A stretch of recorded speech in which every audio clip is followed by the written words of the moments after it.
If San Diego studio and Sony are smart, they would do the unthinkable ASAP. And by doing that, I mean San Diego studio developing the first WNBA video game for Sony to publish in gaming history. There's no better time in history to capitalize on women's basketball than now, especially in gaming. The gaming world would go crazy. Here's why. Women are starting to get the recognition and respect that they have never gotten before on the basketball level. For example, Caitlin Clark and Angel Reese. Because of how electrifying and good that Caitlin Clark is, she's bringing a lot of attention to women's basketball, and not just women's basketball period. We are witnessing things that we never seen before in history. The WNBA is breaking viewership records and attendance records as well. She's helping the WNBA generate millions of dollars on a level that hasn't been seen in the WNBA before. Before, the WNBA has never been profitable. The league always had to spend more than it makes. If you compare the salary of a WNBA player to an NBA player, it would blow your mind how much more NBA players make, as you can see on the screen right now. The season prior to last season, in 2023, the WNBA generated $200 million in revenue, an increase since 2019, and if you compare it to how much the NBA made last season, the season prior to this season, the NBA generated a total revenue of $11.34 billion, and that's because more people watch the NBA, and the NBA season is longer, including the playoffs, because there's more teams and more players in the NBA than there is in the WNBA. The WNBA players play a total of 44 games, while the NBA players play a total of 82 games, and the WNBA has 13 teams currently and plan on expanding to 15 teams in 2026, including bringing a team to Toronto, which will be the first time a team that's not from the US that will be involved in the WNBA. On the other hand, the NBA has 30 teams, so obviously the NBA would have more players. So again, the difference between how much a WNBA player gets paid and an NBA player gets paid is a huge difference, even though the WNBA is growing. At one point, the WNBA was losing so much money that the NBA had to give the WNBA $15 million per year for the league to survive, because the NBA was adamant on there being a WNBA. If it wasn't for what the NBA did, the WNBA would probably sink. It would be non-existent today. Now, this is the part where Angel Reese comes in, and this is what would change women's basketball forever, starting at this point in time. It all started on April 2nd back in 2023 when the Iowa Hawkeyes would take on the LSU Tigers. The LSU Tigers would go on to defeat the Iowa Hawkeyes 102-85 and become the Women's Division I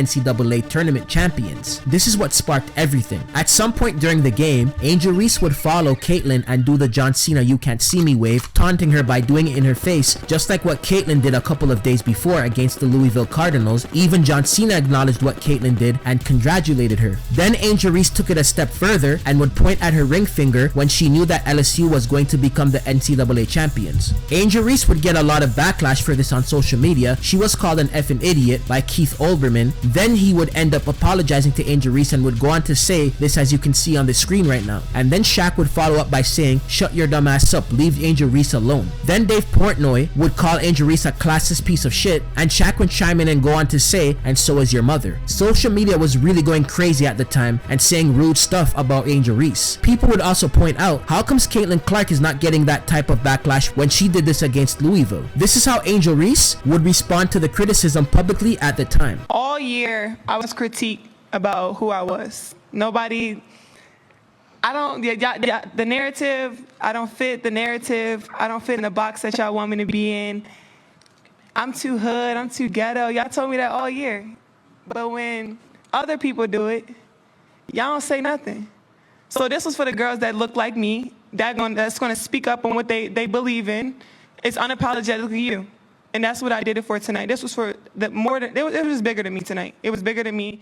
Angel Reese and people that are behind her believe that she was receiving this criticism because she's black. And there's truth to this because some of the comments that were posted about her. But fans know that trash talking is a part of the game. It's nothing serious. Angel Reese hit the nail on the head when she said this even before this took place back on January 30th in 2023. She said, "I'm too hood. I'm too ghetto. I don't fit the narrative and I'm okay with that. I'm from Baltimore, where you hoop outside and talk trash. If I was a boy, y'all wouldn't be saying none at all. Let's normalize women showing passion for the game instead of it being embarrassing." This further proves my point. Even Caitlin Clark, that she did the John Cena wave towards, would come to her defense and say, "I don't think Angel should be criticized at all. I'm just one that competes and she competed. I think everybody knew there was gonna be a little trash talk in the entire tournament. It's not just me and Angel. It's a tradition, specifically in America, for a team to visit the White House after they win a championship. But this is where things get juicy. When the First Lady Jill Biden for expressing that she wanted Iowa to visit the White House with LSU Tigers, social media would go crazy, and many fans would chime in and say this, and I agree, because why would you invite the runner-up to visit the White House with a team that just won the championship? It just doesn't make sense at all. Then Angel Reese would say, take a look. We were to lose, we would not be getting invited to the White House. And I remember she made a comment about both teams should be invited because it was sportsmanship. And I'm like, are you saying that because of what I did? And what, like, that stuff like that, it bothers me, because you are a woman at the end of the day. White, black, it doesn't matter, you're a woman, you're supposed to be standing behind us before anything. So it's hard to see things like that and not to comment back on it, but at the same time, like, I have the platform right now where I can speak out, and a lot of people have had my back through it. So I'm proud to be in a situation like this, and nobody's giving her grace right now. Trust me, nobody's giving her grace, and that's why she's trying to backtrack on what she said. I don't accept I'm not gonna lie to you, I don't accept the apology because of, you said what you said. Biden. Yeah. First lady. The wife, lady. yeah. You said what you said, and you meant what you said. I said what I said, and like, you can't go back on certain things that you say. I mean, you felt like they should have came because of sportsmanship, right? They can have that spotlight. We'll go to the Obamas. We'll see, I'm gonna see Michelle. I'm gonna see Barack. Again, Angel Reese and the people that follow her would chime in and say if it was the other way around and LSU lost, there would be no invite. Then after that, Joe Biden's secretary would jump in and defend Jill and claim that LSU would only be invited, and later that week Angel Reese would accept the invite, and what Jill Biden said was a joke. And here's where the villain versus the good guy for entertainment like a cartoon TV show or movie comes in. LSU versus Iowa was the most watched NCAA Division I Women's College Championship game in history, with a total of 9.9 million viewers. So you see how attention is being brought to the women in basketball because of Caitlin Clark, and the media making Angel Reese the villain. Now fast forwarding to Caitlin Clark's senior season. During her senior season, Iowa sold out all of its home games for the first time in program history and set the women's basketball attendance record when 55,646 fans attended a preseason exhibition game against DePaul College. I mean, think about how crazy that is. They converted a football field into a basketball court for a women's basketball game. Let that sink in. Every team that hosted Iowa during that season set an attendance record with an average attendance increase of 150%. During Caitlin Clark's final season at Iowa, whenever there was a regular season game that she was involved in, those games became the most watched women's basketball games of all time on 6 different TV networks. Caitlin's final regular season game for her senior year against the Iowa State Buckeyes was the most watched regular season women's basketball game since 1999, and the second most watched college basketball game of that season, which includes the men's games as well. The national championship for the women last year in the NCAA, when Caitlin's Iowa Hawkeyes went up against the South Carolina Gamecocks, 18.9 million people tuned in to watch. That was 10 million more than the previous year when they versed LSU in 2023, which made it the most watched women's college basketball game in history. Now fast forwarding to Caitlin's WNBA days. When she was drafted number 1 last year by the Indiana Fever, 2.54 million people tuned in to watch, which was the most watched draft in WNBA history. Caitlin would also go on to sign an 8-year, $28 million contract with Nike, and this contract includes a signature shoe as well. She signed a deal with Wilson Sporting Goods as well, a company that supplies the WNBA with basketballs. What she's able to accomplish in terms of endorsements, no female in WNBA history has seen this before. On the other hand, Angel Reese is getting very rich herself through endorsements. She has endorsement deals with Reebok, Hershey's, Beats by Dre, Amazon, PlayStation, Panini America, Airbnb, Goldman Sachs, McDonald's, Cash App, Reese's, and more. These ladies are doing things financially that has never been done before and performing well on the court, living up to expectations as well. Last year on June 23rd, Caitlin set the Fever single game record with 13 assists and scored 17 points and grabbed 6 rebounds in an 88-87 loss to the Chicago Sky, the team that drafted Angel Reese at number 7 last year. On July 2nd, she was selected to be an All-Star, receiving the most votes of any player in the WNBA with a total of 700,735 votes. That's how popular she is. She beat WNBA veterans in votes. A couple of days after the All-Star break, Caitlin became the first WNBA rookie and the first Fever player to ever record a triple-double, scoring 19 points, grabbing 12 rebounds, and dishing out 13 assists in an 83-78 win over the New York Liberty. On July 17th, she scored 24 points and set the WNBA single game assist record by dishing out 19 assists, passing Courtney Vandersloot in a 101 101-93 loss to the Dallas Wings. She scored or assisted on 66 total points, breaking Diana Taurasi's record from 2006 for points produced in a game. In the All-Star game, she became the 7th WNBA rookie to be named an All-Star starter and set the rookie record for assists in the game when she dished out 10 assists. On August 18th last year, Caitlin set a new WNBA rookie assist record, surpassing the 225 assist record previously held by Ticha Penicheiro since the year 1998 in a 92-75 win over the Seattle Storm. 10 days later, she broke the record for three-pointers made in a rookie season, surpassing Ryan Howard's total from 2 years prior in 2022. And Indiana would go on to defeat the Connecticut Suns 84-80. On September 13th, Clark broke the single season assist record, but her team would go on to lose to the Las Vegas Aces 78-74. The next game that Caitlin would play 2 days later, she scored a career-high 35 points in a 110-109 win over the Dallas Wings, passing Simone Augustus' rookie scoring record.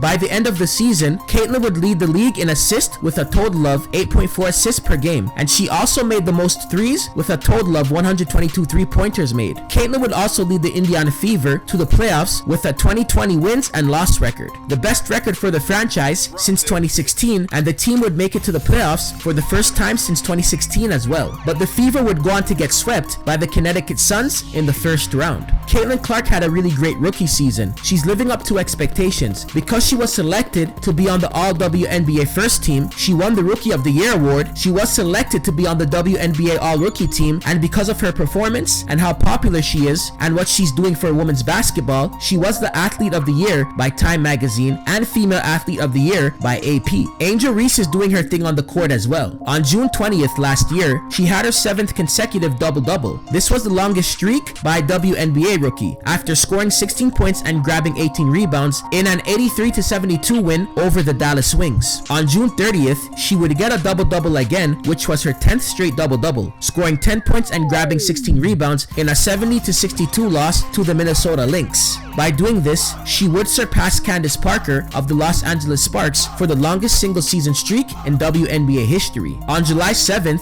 Angel would get her 13th consecutive double-double, scoring 17 points and grabbing 14 rebounds in a 84-71 loss to the Seattle Storm, and passed Parker for the longest streak across multiple seasons. In the All-Star game, Angel would become the first rookie to have a double-double in the WNBA All-Star game, finishing the game with 12 points and grabbing 11 rebounds in a 117-109 win over the United States national team. On August 25th, Angel would grab at least 20 rebounds for a third straight game in a 77-75 loss to the Las Vegas Aces. No WNBA player has ever reached that mark in consecutive games. On September 1st, Angel broke the WNBA single-season rebounding record previously held by Sylvia Fowles when she scored 17 points and grabbed 19 rebounds in a 79-74 loss to the Minnesota Lynx. But unfortunately, Angel's rookie season would come to an end on September 6th when she sustained a hairline fracture in her wrist during the Chicago Sky's game against the Los Angeles Sparks. She averaged 13.6 points, 13.1 rebounds, and 1.3 steals per game for the season. She had a great rookie season as well, and she set an NBA record by averaging the most rebounds per game for the regular season, averaging 13.1 per game in WNBA history. She was also selected to the WNBA All-Rookie team as well. Angel Reese made a statement about her role in bringing popularity to women's basketball, and she's right, taking what she said. I'll take that role. I'll take the bad guy role, and I'll continue to take that on and be that for my teammates. And if I want to be that, and I know I'll go down in history, I'll look back in 20 years and be like, yeah, the reason why we watching women's basketball is not just because of one person. It's because of me too, and I want y'all to realize that. And this is true. It's not just Caitlin bringing more popularity to women's basketball. It's her too, because the media is using her as a plot in the story as well and painting her as the villain. But the truth is, the majority of the interest in women's basketball now is coming from Caitlin Clark, because during Caitlin's first month in the WNBA, the Los Angeles Sparks, New York Liberty, and the Seattle Storm set attendance records while they hosted the Indiana Fever. Eyes are on Caitlin Clark so much that 4 other WNBA teams, the Las Vegas Aces, the Los Angeles Sparks, Washington Mystics, and the Atlanta Dream, had to move their home games to larger arenas while they were going to face off against the Indiana Fever. That's how much interest that Caitlin Clark is drawing to the WNBA. Ratings are up a lot in the WNBA because the first half of last season, 16 games that were played averaged over 1 million viewers. It's the most games to pass over 1 million viewers in WNBA history. Out of these 16 16 games, guess who played the most of them? Yup, that's right, the Indiana Fever played 14 of those 16 games. Caitlin Clark also leads the WNBA in merchandise, and guess who's the runner-up? Yup, Angel Reese. So this further proves my point that both of them are bringing popularity to the WNBA it hasn't seen before. Everybody makes more money when they talk about Caitlin Clark. That's how important her name is. Also, look at the opportunity other WNBA players are getting because of Caitlin Clark. Take in what Charles Barkley said. Hey, LeBron, you're 100% right on these girls hating on Caitlin Clark. Y'all petty, girls. I expect men to be petty because we're the most insecure group in the world. Oh, you are. Y'all should be thanking that girl for getting y'all ass private charters, all the money and visibility she bringing to the WNBA. Don't be petty like dudes. Listen, what she's accomplished, give her her flowers. Stop being petty, all you women out there. She got y'all ass charters. She bringing all y'all this money to the table, but y'all being petty like dudes. LeBron, you are 100% right. Y'all girls, stop being petty. Caitlin Clark, thank you for bringing all that money and shine to the WNBA. So you see how Caitlin Clark has more people watching the WNBA with the help of Angel Reese? And if they continue to show up the way that they did on the court, like in their rookie season, and take things to another level and improve their game, the WNBA is in for a big one. And the media will do what it always does by stirring up controversy, because controversy sells. It's a part of entertainment, and that's just how things are. So you see how women are becoming very prominent and starting to get a lot of recognition in the basketball world? So this is why Sony and San Diego Studio should make a WNBA game and capitalize on this opportunity now, because it would sell. I'm telling you this with confidence, no hesitation. And like I said before, there's no better time than now to make this decision. Do it now. Women's basketball has gotten to a whole other level that people never believed it was going to get to before. And we have Caitlin Clark and Angel Reese to thank for that. But that's it for the video, and like I always say, don't forget to like and subscribe and hit the notification bell to get notified whenever I drop a new video, and follow me on my X and Instagram account. It's the same name as my YouTube channel name. And don't forget to comment below. Your opinions matter, and share this video. And if you want a part 2 or for me to turn this into a series, comment below. Peace.